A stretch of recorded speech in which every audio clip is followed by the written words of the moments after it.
ఇక ఎన్కౌంటర్లు. వెనకట రేవంత్ రెడ్డి గారు ప్రతిపక్షంలో ఉన్నప్పుడు నక్సలైట్లు ఉండాలి ఈ దేశంలో, ఈ రాష్ట్రంలో. నక్సలైట్ల మీద ఏ రకంగా ఆ రోజు మొసలి కన్నీరు గార్చారో ఒక్కసారి చూద్దాం.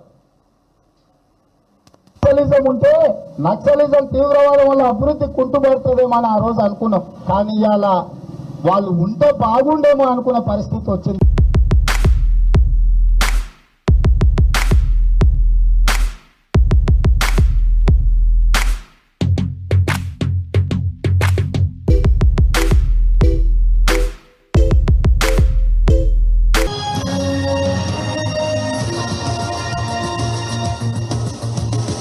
ఆ రోజేమో నక్సలైట్లు ఉంటే బాగుండు అన్నాడు, ఇవాళ నక్సలైట్లు ఉండకపోతే బాగుండు అంటుండు.